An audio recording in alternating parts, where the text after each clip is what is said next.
नमस्कार दोस्तों, स्वागत है आपका हमारे YouTube channel new motivation life के एक और नए वीडियो में। भगवान श्री कृष्ण ने अपनी बहन सुभद्रा को बताया कि रोज तुलसी में जल चढ़ाने से क्या होता है। एक समय की बात है जब सुभद्रा अपने मायके द्वारका में आई थी। भगवान श्री कृष्ण से मिलने के लिए अपने पति अर्जुन के साथ वे दोनों एक विशाल रथ में बैठकर द्वारका में आए। तभी सुभद्रा बहुत अचरज में पड़ गई। उसने देखा कि उनके भाई श्री कृष्ण अपनी पत्नी रुक्मिणी के साथ तुलसी में जल दे रहे थे।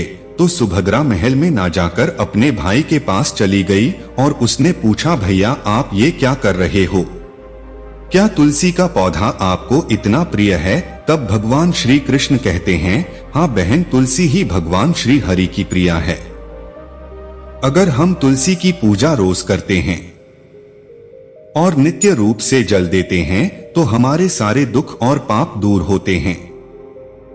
साथ ही हमें मृत्यु के बाद मुक्ति भी मिल सकती है।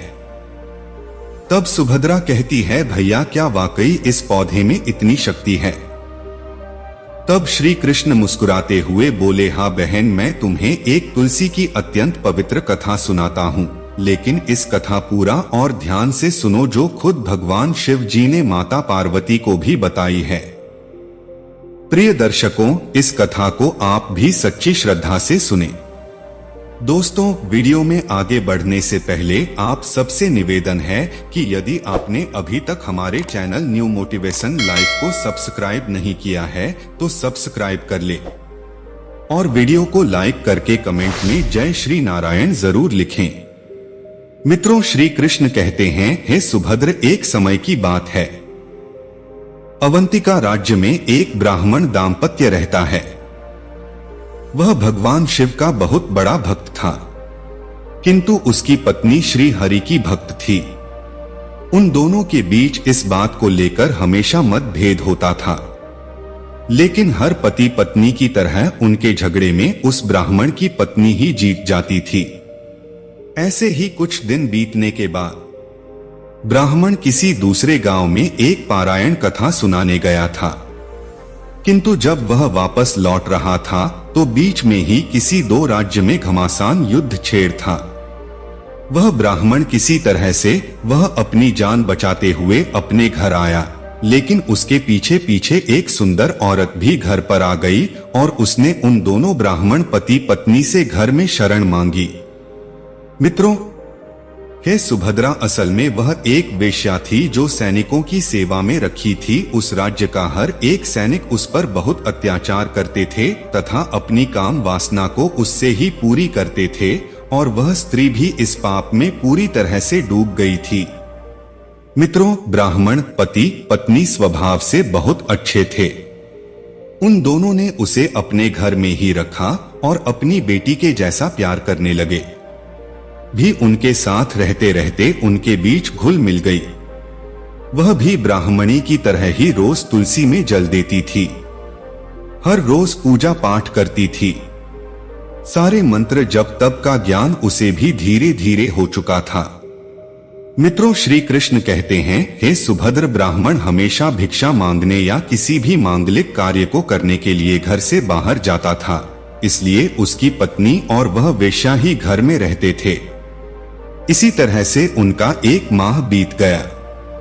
वैश्या अपना पुराना जीवन भूल चुकी थी।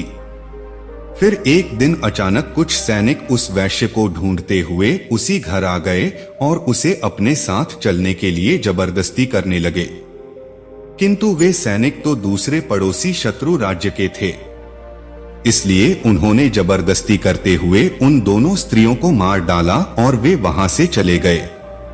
प्रिय दर्शकों, फिर आगे ब्राह्मणी को स्वर्ग की प्राप्ति हुई और वैश्या को नरक में जाना पड़ा। जब उसे यमराज के दरबार में लाया गया तो उसके पापों को देखते हुए उसे राक्षसों द्वारा नोचने की और गर्म तेल में डालने की सजा मिल गई। उस वैश्या ने भी अपने पापों को जानते हुए को स्वीकार किया और उसे भोगने ले लिए आगे बढ़ गई। किंतु जब राक्षसों द्वारा उसे खाने का प्रयास किया गया तो उसका शरीर सोने सा चमकदार बन गया, जिसे कोई भी खा नहीं पाया। फिर जब उसे तेल में डाला तो उसका शरीर जलने की वजह ठंडा पड़ गया। इस चमत्कार को देखते हुए यमराज सहित सारे यमदूत हैरान हो गए। तभी उस वैश्या ने भगवान श्री हरि का स्मरण किया। मित्रों, श्री कृष्ण कहते हैं, हे सुभद्रा, तो भगवान श्री हरि स्वयं वहां प्रकट हुए और उनके साथ समस्त देवतागण भी वहां आ गए। मित्रों, उस समय भगवान श्री हरि ने यमराज और समस्त देवताओं को तुलसी को जल चढ़ाने का महत्व समझाया और कहते हैं, तुलसी के नित्य पूजन से एवं मंत्र जाप से व्यक्ति सभी पापों से मुक्त होकर वैकुंठ में जाता है। जो कार्तिक महीने में मुझको तुलसी पत्र अर्पण करता है वह 10,000 गौ के दान का पुण्य प्राप्त करता है। जो मनुष्यनी संतान हो वह पुत्रवान बन जाता है, रोगी रोग मुक्त हो जाता है और भयभीत मनुष्य भी निर्भय हो जाता है और पापी भी सभी पापों से मुक्त हो जाता है। जिस प्रकार से देवी लक्ष्मी से वैकुंठ को ऐश्वर्य प्राप्त है, उसी प्रकार से वैकुंठ में तुलसी के कारण ही पवित्रता प्राप्त है। पृथ्वी लोक पर जिस स्थान पर भी तुलसी का पौधा होगा उस स्थान पर कभी बुराई का वास नहीं होगा। वह स्थान सबसे अधिक पवित्र होगा। जो मनुष्य जीवन में केवल एक बार तुलसी को जल चढ़ाता है उसके सभी पापों का नाश हो जाता है। मित्रों, श्री कृष्ण कहते हैं, हे सुभद्रा, संसार में तुलसी के समान पवित्र पौधा अन्य कोई नहीं है। जो स्त्री नित्य इसकी पूजा करती है वह सदा ही सौभाग्यशाली रहती है।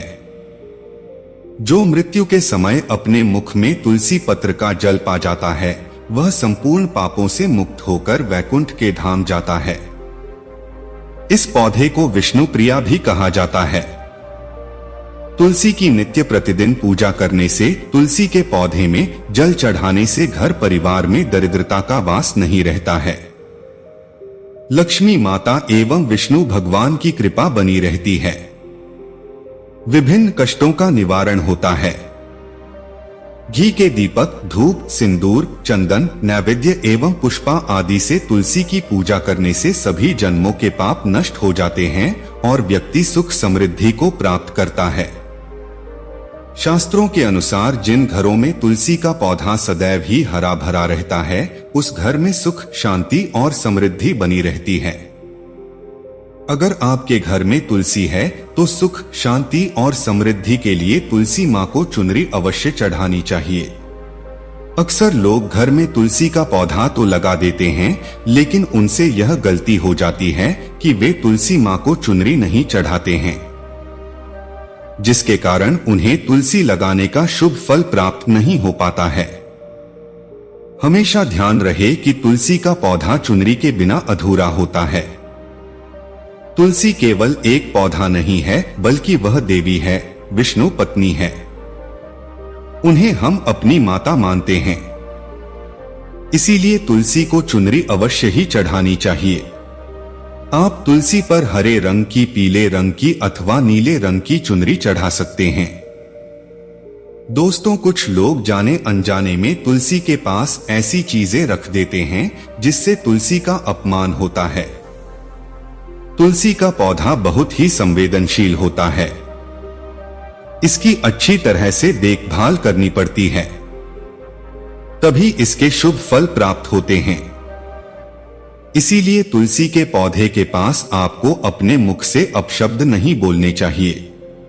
तुलसी के पास भूल से भी जूते, चप्पल अथवा झाड़ धूप पहुंचा नहीं रखना चाहिए। इसे पाप माना गया है। जहां पर तुलसी का पौधा हो उस स्थान के आसपास थूकने से घोर अनर्थ होता है। तुलसी के पास जल से भरा हुआ पात्र भी नहीं रखना चाहिए। तुलसी के पौधे के पास दीपक जलाने के बाद दीपक को वहां से हटा देना चाहिए, क्योंकि तुलसी के नीचे बुझा हुआ दीपक रखना अशुभ माना जाता है। जिस स्थान पर भी तुलसी का पौधा होता है उस स्थान को हमेशा ही स्वच्छ रखना चाहिए। इसीलिए नियमित रूप से तुलसी के पौधे का पास साफ सफाई का ध्यान रखें। तुलसी के पौधे में शिवलिंग और गणेश जी की प्रतिमा नहीं रखनी चाहिए। साथ ही तुलसी के गमले में अन्य किसी भी प्रकार का पौधा भी लगाना अशुभ होता है। तुलसी के पौधे के पास कपड़े भी नहीं सुखाने चाहिए, अन्यथा कपड़ों से गंदा पानी तुलसी के पौधे पर गिर सकता है। ध्यान रहे, तुलसी के पौधे को नाखून से नहीं तोड़ना चाहिए, इससे तुलसी का अपमान होता है। यदि तुलसी के पत्ते सूख कर गिर जाते हैं तो उन्हें कचरे में नहीं फेंकना चाहिए। उन पत्तों को आप तुलसी की मिट्टी में ही दबा दें। रविवार के दिन तुलसी के पत्ते नहीं तोड़ने चाहिए और रविवार को तुलसी को जल भी नहीं चढ़ाना चाहिए। बाकी अन्य दिन नित्य बिना चुके तुलसी को सुबह जल देना चाहिए और शाम के समय एक दीपक जलाना चाहिए। अक्सर महिलाएं स्नान के बाद अपने बाल खुले रखकर ही तुलसी को जल देती हैं। ऐसा करना गलत होता है। महिलाओं को हमेशा ही अपने बाल बांधकर माथे पर सिंदूर लगाकर ही तुलसी में जल देना चाहिए। इससे तुलसी का आशीर्वाद प्राप्त होता है। घर में तुलसी का पौधा लगाते समय ध्यान रहेंगी, आप इसके लिए गंदी मिट्टी का उपयोग ना करें। तुलसी के पौधे के लिए श्मशान की अथवा गंदगी वाले स्थान की मिट्टी का कभी उपयोग नहीं करना चाहिए। इससे तुलसी मां रूठ जाती है और सूखने लगती है। तुलसी का पौधा कभी गंदे स्थान पर नहीं लगाना चाहिए, जैसे नाली बाथरूम के पास। तुलसी का पौधा कभी नहीं रखना चाहिए, अन्यथा गंदा पानी तुलसी के पौधे में गिर सकता है, जो बहुत ही अशुभ माना गया है। घर में तुलसी का पौधा कभी सूखना नहीं चाहिए। शास्त्रों में ऐसी मान्यता है कि तुलसी का पौधा सूखना अकाल मृत्यु की सूचना देता है। घर में तुलसी का पौधा सूख जाए तो घर की सुख समृद्धि खत्म हो जाती है। सूखी हुई तुलसी में मां लक्ष्मी का वास नहीं होता है। वास्तुशास्त्र के अनुसार तुलसी का पौधा सूख जाए तो ये आने वाली किसी विपत्ति या दुर्घटना का संकेत होता है। इसीलिए तुलसी का अच्छे से ख्याल रखना चाहिए। उसे नित्य जल देकर हरा भरा रखना चाहिए। तुलसी में कभी भी किसी प्रकार के केमिकल नहीं डालने चाहिए। केवल खाद्य पदार्थ और गोबर का प्रयोग करना चाहिए। साथ ही इस बात का ख्याल रखें कि तुलसी में मकड़ी के जाले अथवा कीड़े नहीं लगने चाहिए। ऐसे स्थान पर लक्ष्मी वास नहीं करती हैं। शास्त्रों के अनुसार मासिक धर्म के दौरान महिलाओं को तुलसी के पौधे में पानी नहीं डालना चाहिए और तुलसी को स्पर्श करना भी वर्जित है। तुलसी को बिना स्नान किए जल नहीं देना चाहिए और पैरों में चप्पल आदि पहनकर भी तुलसी को जल ना दें।